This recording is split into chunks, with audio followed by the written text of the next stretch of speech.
Qarabağın incisi, dağları buludlara boy verən Şuşa, havası, suyu, təbii gözəlliyi, eləcə də sıldırım qayaları ilə dünyanın ən gözəl yurd yerlərinə meydan oxuyur.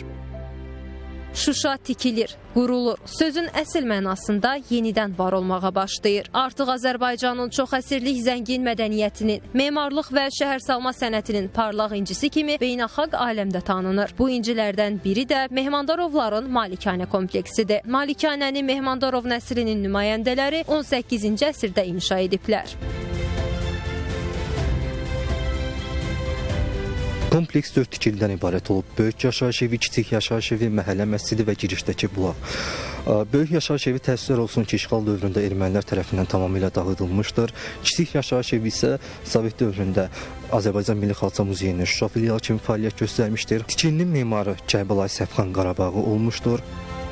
Milli Xalça Muzeyinin Şuşa filialının 19-cu əsrin ikinci yarısında tikilmiş binası isə şəhərin yuxarı məhəlləsində yerləşir. İşğal dövründə bina yararsız hala düşdüyündən və tarixi görkəminə müdaxilələr edildiyindən burada 2021-ci ildən etibarən Heydər Əliyev Fondu bərpa işlərinə başlayıb.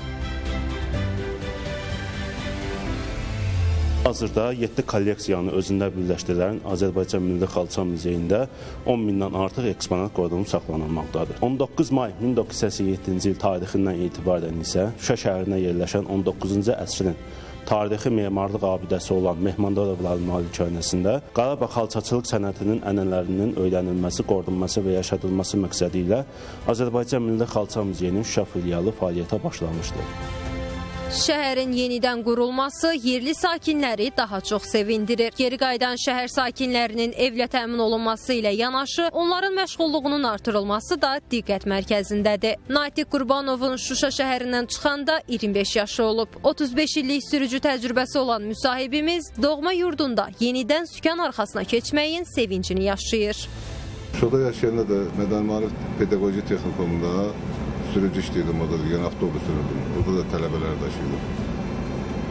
Sonra köşküntülükdə Bakıda sərnişin nəqliyyatda işləmişəm. Ondan sonra torpaqlar alanında da yenə onun kimi fayda gəlmişəm, yenə köhnə peşəmi.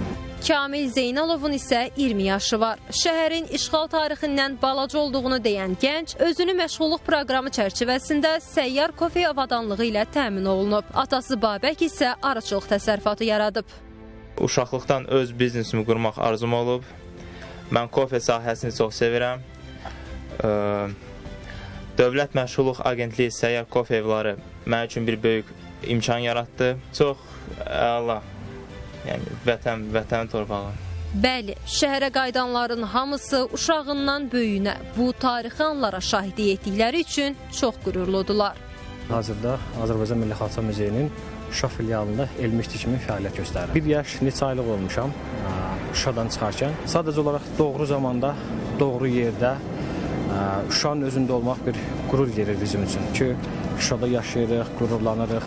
Bugün Şuşada aparılan yenidən qurma işlərinə təkcə şəhər sakinləri yox, bütün dünya şahidlik edir.